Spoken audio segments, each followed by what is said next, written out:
طيب انت دلوقتي هنا اتكلمت على نوع من انواع كتابة المحتوى اللي هو كتابة بوستات السوشيال ميديا، فهل هو ده النوع الوحيد اللي الكاتب بيكتبه ولا في حاجات تانية بيكتبها او السوق اللي فيها حاجات لا، تانية وقت؟ الموضوع مش بس احنا ممكن نكون اختزلناه شويه في مصر. تمام. او في الوقت اللي احنا فيه ممكن نكون اختزلناه في حته انت بتكتب بوستس او بوستات للفيس. فاهم؟ لو انت بتكتب بوستات للفيس. فاهم؟ بوستات بالطاء. بوستات بالطاء. بس هو الموضوع اكبر من كده، ان الموضوع فيه كميه كبيره جدا في الكتابه. تمام. او في انواع مختلفه. تمام. انت في ناس كتابه البلوجز مثلا، المقالات. مقالات والمدونات، مثلا في كتابة اللاندنج بيجز. مم. تمام. ان انت مثلا عندك لاندنج بيج ان انت الناس بتخش عليها، فانت ازاي تكتب حاجة تخليهم يخشوا ويشتروا مثلا. ايه هي لاندنج بيج؟ بص، اللاندنج بيج دي باختصار، تمام، اللي هو انت مثلا عايز ناس تحجز حاجة معينة. مم. ده باختصار شديد، الموضوع اكبر من كده شوية يعني. تمام. فانت بتعمل لاندنج بيج، الناس بتخش عليها بتسجل بياناتها. تمام. او مثلا بتشوف عليها المنتج. تمام. دي نوع من انواع اللاندنج بيج يعني. فالكتابة نفسها لا، في كتير، في مثلا كتابة السكريبتات. انت مش بس الموضوع انت بتكتب بوستس، لا، انت بتكتب سكريبت عشان مثلا يتقال في فيديو، او يتقال في بودكاست، او راديو وهكذا. تمام. فانت الانواع دي كلها في كتير. فاهم؟ كانواع كتابة او كطرق كتابة. مم. تمام. يعني احنا دلوقتي انت بتقول الانواع في انواع كتير، بس الانواع الاساسية اول حاجة السوشيال ميديا بوستس، تاني حاجة قلت في عندنا المدونات والمقالات، تالت حاجة سكريبتات الفيديوهات، امم. رابع حاجة كتابة صفحات الهبوط اللاندنج بيج دي، اللي هو مثلا وليكن انا ببيع كورس مثلا فالناس هيدخلوا، فازاي ان انت تقنعهم في صفحة الهبوط دي بالكورس عن طريق الكتابة. في عندنا اظن برضو بخصوص كتابة المقالات والمدونات اللي هو بيبقى في عندنا اس اي او. في الاس اي او، اه. ده برضو نوع، مش هنقول ان هو نوع متقدم، ولكن نوع يعني بيجي شويه بعد كتابه السوشيال ميديا. يعني ان هو انت تتعلم ازاي تكتب اس اي او. تمام. الاس او انت ازاي تظبط. انا مش متخصص فيه بمنتهى الامانه. تمام. مم.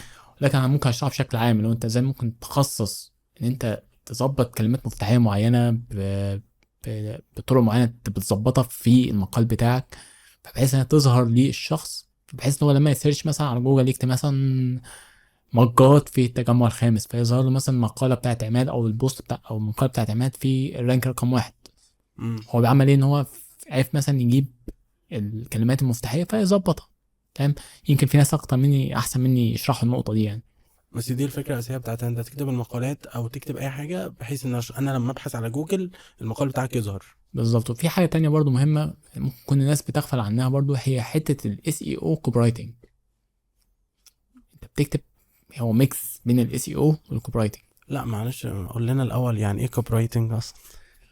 ماشي. بص، هو برضو تعددت الاقوال في الموضوع، يعني ايه كوبي رايتنج والحاجات دي كلها. الفرق بين الكوبي رايتنج والكونتنت رايتنج. الفرق بين الكوبي والكونتنت والحاجات دي كلها.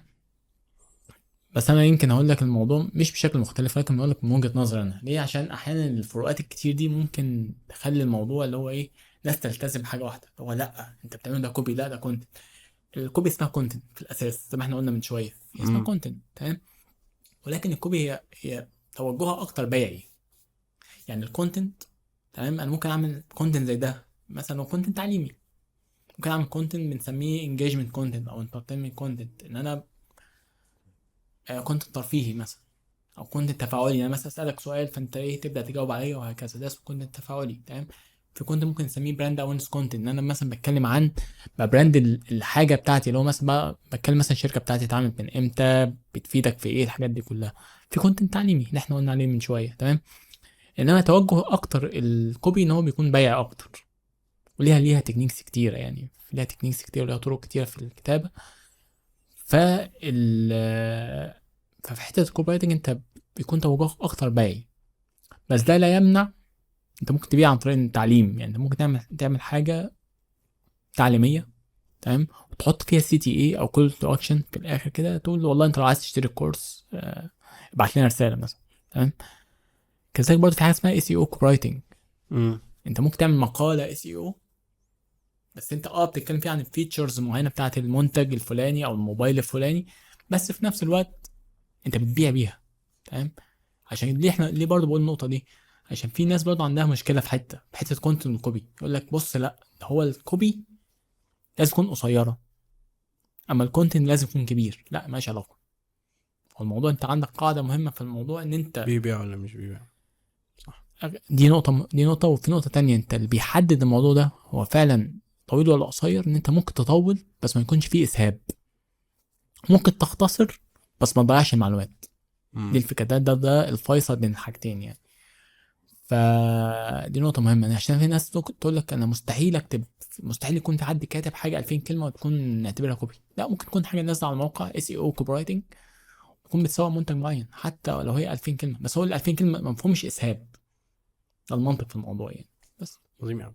طيب خلينا دلوقتي نعرف، انا دلوقتي شخص هشتغل كاتب محتوى فول تايم في شركه. مم. الثمان ساعات اللي انا هروحهم دول، هروح في اول اليوم هعمل القهوه بتاعتي واشرب القهوه، بعد كده خلال اليوم ايه المهام اللي انا بعملها بشكل يومي؟